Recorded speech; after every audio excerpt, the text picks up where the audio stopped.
তা আসলে ভাবছিলাম যে ওইখানে কোনো জায়গায় কথা বলবো, কিন্তু ওরকম সিচুয়েশন হয়ে ওঠে নাই, কারণ রাস্তায় প্রচুর জ্যাম। আজকে ঈদের জ্যাম, শরীয়তপুরে যে এত মানুষ থাকে, এত গাড়ির চাপ, এটা আমি জানতামই না। মানে আমার আরো আগে যাওয়ার কথা ছিল শরীয়তপুরে, বাট সময় সুযোগ হয়ে ওঠে নাই। তো হঠাৎ করে আজকে এমন একটা দিনে গেছি, যেমন আমার এখান থেকে টিএনটি মোড় পার হইতে আধা ঘন্টা লাগছে। হ্যাঁ, এই এত জ্যাম, এরপরে আমার আধা ঘন্টা লাগছে। এ হচ্ছে কি বিষয়। আর শরীয়তপুরের যে গলিটা আপনাদেরকে দেখাইলাম, এই গলিটা আমার কাছে মনে হইতেছিল কি আমাদের নবাবগঞ্জ বাজারে যেরকম ভিড় হয়, তেমন রিক্সা, তেমন মানুষজন, প্যাক, কাদা সব মিলাইয়া মনে হইতেছিল কি এটা আমাদের নবাবগঞ্জ। তো যাই হোক, তো এই জন্য আর কি ক্যামেরা ওইভাবে ধরতেও পারি নাই। আর গ্রামের মানুষজন হয় কি, মানে আমি ক্যামেরাতে ধরে আছি, আমার দিকে এমনি করে তাকায় রয়েছে, হ্যাঁ এটা কি, মানে সবাই আমার দিকে তাকায় থাকে। আমি আনইজি ফিল করতেছিলাম, দ্যাটস ওয়াই আমি আর ক্যামেরা অন করি নাই। তো বিষয়টা হলো, আজকে আমি শরীয়তপুরে গেছি কিছু হাসপাতাল দেখার জন্য, কারণ আমাদের সময় খুব বেশি নাই। হাসপাতাল দেখার জন্য গেছিলাম, ভালো কোনটা হবে। আর এরপরে হচ্ছে আমার বাইকের একটু ছোট্ট কাজ করার জন্য গেছিলাম, তো ওটা আমার অল্প একটু সময় লাগছে। বাট হাসপাতাল খুঁজতে খুঁজতে আমার অনেক টাইম লাগছে। হাসপাতাল আপনার মিনিমাম 5 থেকে 6টা হাসপাতাল ঘুরছি। এরপরে প্রথমে গেছি কয়েকটা ফার্মেসিতে, যে সাধারণ মানুষ তো আর বলতে পারবে না যে হাসপাতাল কোনটা ভালো, কোন হাসপাতালে ভালো ডাক্তার আছে, মানে এগুলা কন্ট্রাক্ট হয় হলো ফার্মেসি, যে ফার্মাসিস্ট থাকে তাদের সাথে। তো কয়েকটা ফার্মেসিতে জিজ্ঞাসা করলাম যে ভাইয়া এখানে ভালো হাসপাতাল কোনটা, যেখানে সার্জারি করা হয়, ডেলিভারির গাইনি। তো পরে আমার সাজেস্ট করলো একটা হাসপাতাল। এরকম কয়েকটা বলার পরে আমার কাছে 2টা ভালো লাগছে, 2টা হাসপাতাল শরীয়তপুরের মধ্যে। কয়টা দেখছো তুমি? দেখছি তো 5-6টা। 5-6টার মধ্যে 2টা ভালো লাগছে। হ্যাঁ, 2টা ভালো লাগছে। তো এর মধ্যে একটার নাম হচ্ছে গিয়ে নূর জেনারেল হাসপাতাল, আর একটা হচ্ছে গিয়ে ফাতেমা মেডিকেল সেন্টার। তো এই 2টা হচ্ছে গিয়ে আমার ভালো লাগছে। আর ফাতেমা যেটা, এখানে হচ্ছে গিয়ে 4টা ডাক্তার আছে। ওনাদের মধ্যে 2জন হচ্ছে গিয়ে সপ্তাহে 2 দিন আসে, একজন সপ্তাহে 5 দিন, একজন প্রতিদিনই থাকে। আর নূর জেনারেল হাসপাতাল যেটা, সেখানে হচ্ছে গিয়া গাড়ি ডাক্তার আছে কয়েকজন, বাট আমাকে একজনের নামই বললো, বেশি জনের নাম বলে নাই। ওনার নাম হচ্ছে কি ডাক্তার সৈয়দা শাহিনুর নাজিয়া। উনি হচ্ছে হ্যাঁ, 2টাই মেয়ে। নূর জেনারেল হাসপাতালের মালিক, একদম মেইন যে মালিক, এমডি, উনি নিজেই মালিক এন্ড উনি নিজেই ডাক্তার। মোটামুটি 20-25 বছর যাবত উনি এগুলাই করে। তো আমার এটাও ভালো মনে হয়েছে, হাসপাতালও সুন্দর, আর এটাও ভালো মনে হয়েছে। এখন হচ্ছে কি আমি আসছি ওর সাথে, তারপরে ফ্যামিলির মানুষজন আছে সবার সাথে ডিসাইড করার জন্য যে কোন ডাক্তারটা ভালো হয়, কোন হাসপাতালটা ভালো হয়। তবে নূর জেনারেল হাসপাতাল থেকে ফাতেমা হাসপাতালটায় আমার কাছে মনে হলো কি বেশি ভালো, কারণ এখানে রোগী পরিমাণ বেশি, ক্লিন 2টাই। আমি মানে যেগুলো ক্লিন সেগুলোতেই গেছি। এটা অনেকে আসলে ছিল যে আমরা ঢাকায় যাবো কিনা বা এখানেই করবো কিনা। আমার আসলে নিয়ত এদিকে, এই কারণ এত দূরে যাওয়া সম্ভব না, আর উল্টা আরো খরচ, তারপরে আরো পরিশ্রম, আল্লাহ পাক জানে কি না কি হয়। তো তখন ওই দ্রুত ওই জায়গায় যাওয়া সম্ভব না। তারপর আমার দেখশোনার নতুন মানুষও ঢাকার, আমার আপনজন যখন তখন যাইতে পারবে না, আমার মা আছে, আমার বোনরা আছে, যাইতে পারবে না। তো আলাদা একটা প্যারা হয়ে যায়। তো আলহামদুলিল্লাহ আমাদের এখানে তো মেয়ে মানুষ প্রচুর পরিমাণ, সবারই বাচ্চা কাচ্চা হয়। তো এইখানে যদি তারা যদি, তাছাড়া এখানেই না, আমি হচ্ছে যে যখন আমার ভালো লাগছে যে ফাতেমা হাসপাতালটা, এই ফাতেমা হাসপাতালে আমি রিসিপশনে যে মানুষটা থাকে, ওনারা জিজ্ঞাসা করছি একদম ফ্রেন্ডলি যে ভাইয়া আপনি এখানে কাজ করেন এটার জন্য না, একটা সাধারণ মানুষ, ধরেন আপনি বাইরের মানুষ, আপনি যদি এখানে ডেলিভারি সার্জন করাইতে আসতেন, আপনি কার কাছে করাইতেন? পরে সে আমার টিক চিহ্ন দিয়ে দিচ্ছে, আমি এর কাছে করাইতাম। পরে এরকম আরো কয়েক জায়গায় জিজ্ঞাসা করছি। তারপরে রাস্তার মানুষজন যারা সাধারণ মানুষ, একটা মুরব্বীরা ধরছি, চায়ের দোকানদার, যে আঙ্কেল আপনি এখানকার স্থানীয়, আমি জানি যেহেতু আপনি চায়ের দোকান দিয়েছেন, চায়ের দোকানদাররা বেশিরভাগ স্থানীয়ই হয়, আপনি এইখানে যে হাসপাতালগুলো আছে, আপনার তো মেয়ে, তারপরে নাতি নাতকর বাচ্চা কাচ্চা, এইগুলো তো অনেক হওয়াইছেন, এগুলো তো অনেক দেখছেন, আপনার দেখা মতে কোন হাসপাতালটা ভালো এন্ড কোন ডাক্তারটা ভালো?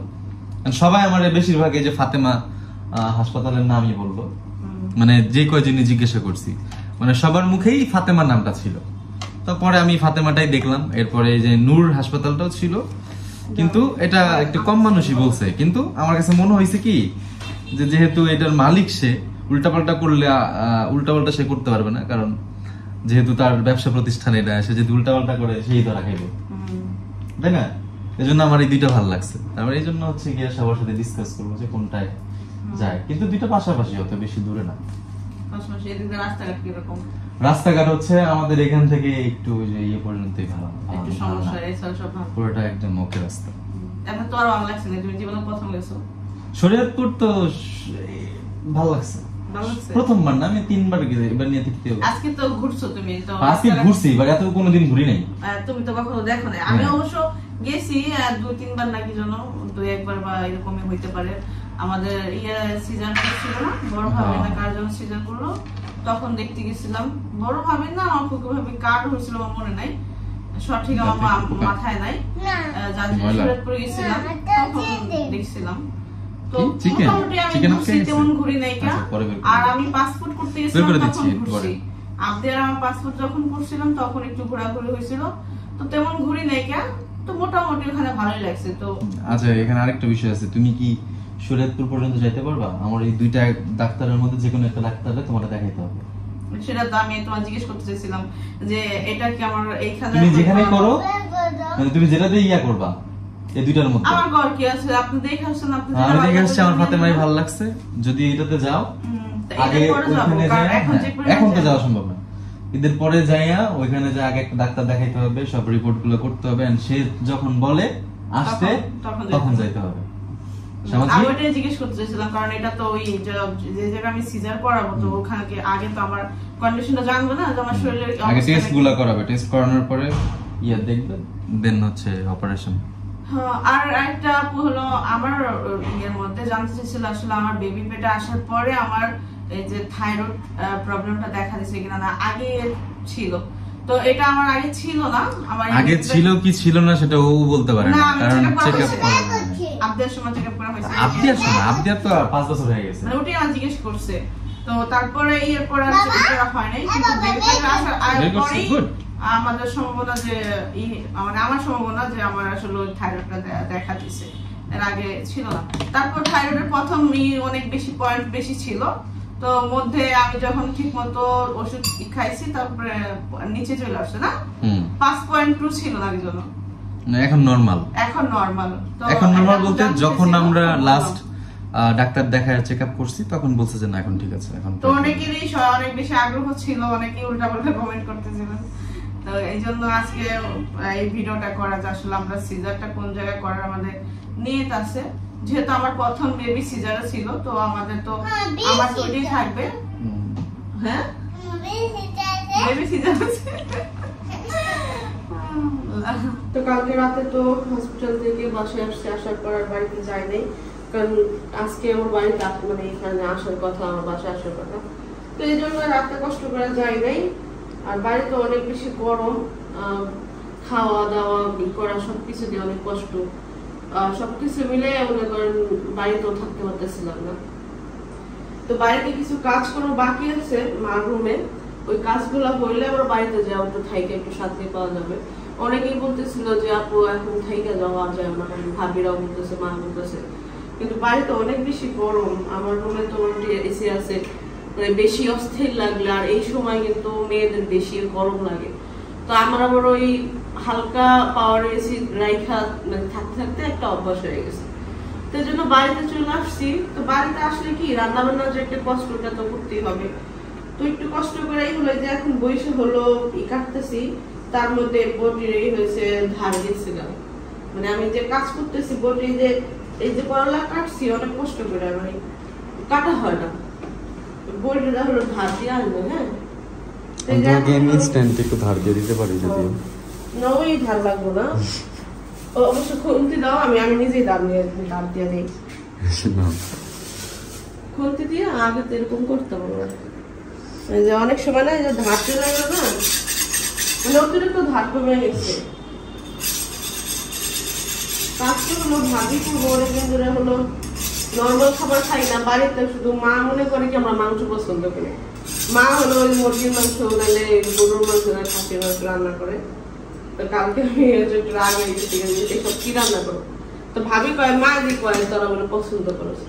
আমি পছন্দ মানুষ কি প্রতি রোজ রোজ করে? এই যে ঈদ গেছে 4-5 দিন ধরে মাংস একটা করে একটা আছে, আমি রোজ রোজ তা পছন্দ করি না। হয়তো সপ্তাহে একদিন মানুষ মাসে 2-3 দিন খাইতেই পারে, শখ এত প্রত্যেকদিন রোজ রোজ কি খায়, এটা কত শখ হয়ে গেছে।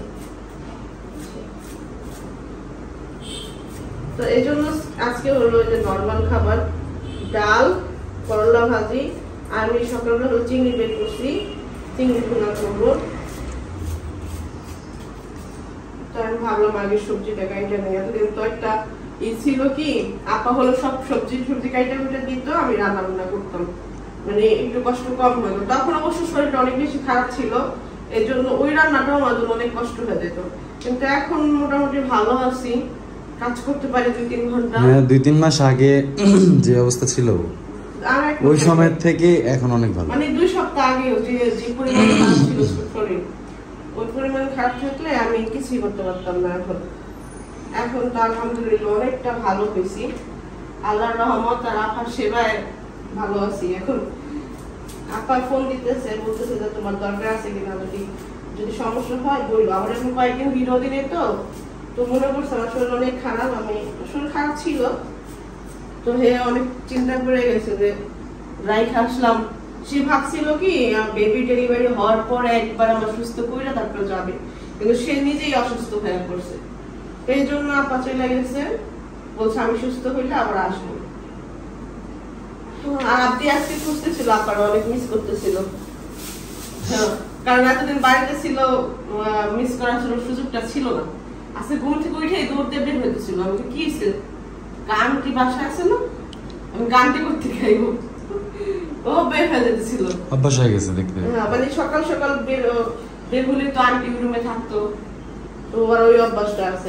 এতদিন পর মনে করছে না আন্টির কথা, এতদিন একবারও মনে করে না, ওই যে ভুলে গেছে যে আসবে, আবার ওই চিন্তায় ছিল যে আসবে। ও মনে করে যে কথাটা ওই কথা রাখবে, ওই অপেক্ষায় আছে। যাই হোক, আমি কাটাকাটি করি, তারপরে রেডি করে আপনাদের সাথে শেয়ার করি আজকে কি কি রান্না বান্না করি।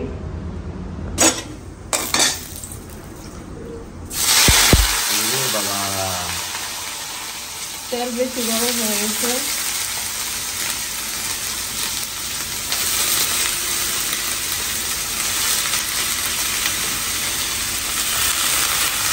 ঝাল ঝাল করে, বেশি ঝাল।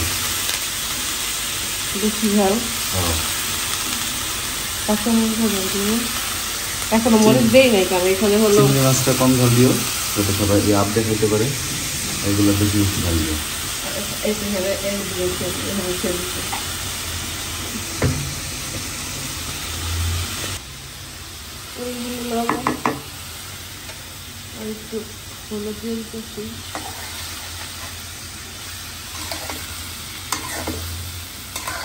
ভাজিও লাগবে সেগুলো না, হোক করলা ভাজি কখনো বেশি হয় না, অনেকগুলো। হ্যাঁ পাগল, কাঁচা মরিচ কেটে কেটে দিব এটার মধ্যে।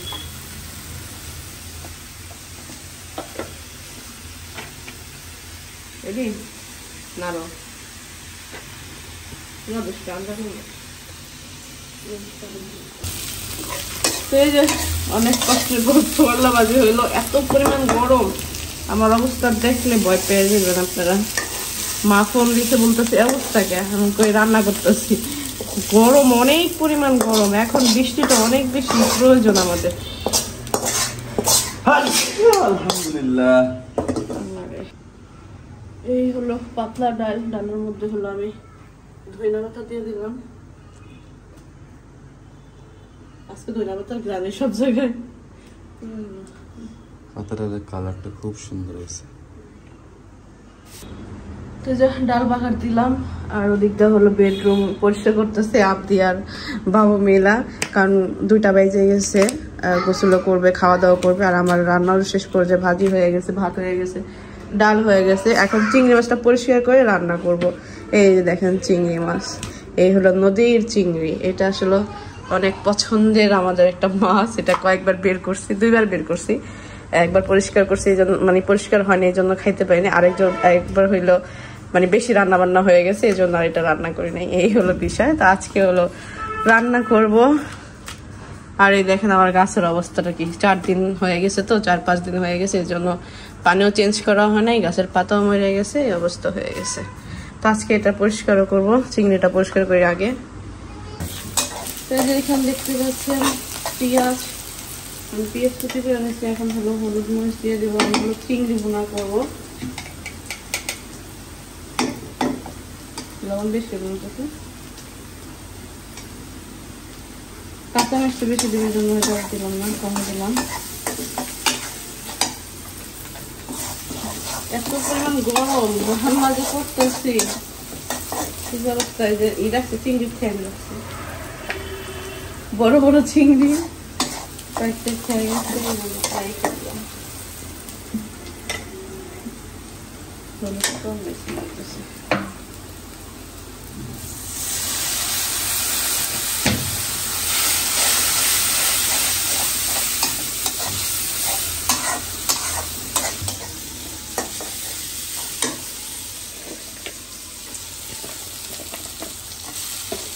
মাছগুলো কষাই নেব প্রথমে।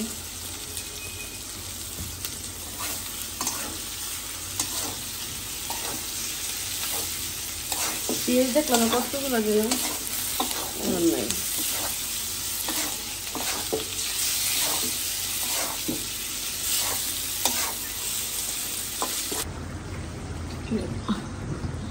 তো এই যে দেখতে পাচ্ছেন আমার এখানে চিংড়ি রান্না শেষ।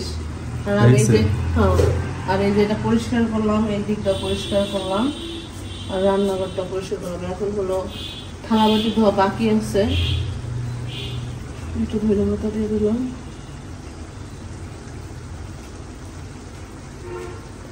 এই যে এখানে এই যে ফ্রিজ নিয়ে রাখো, কাঁচা মশলা ডিব্বার মধ্যে রাখা দরকার।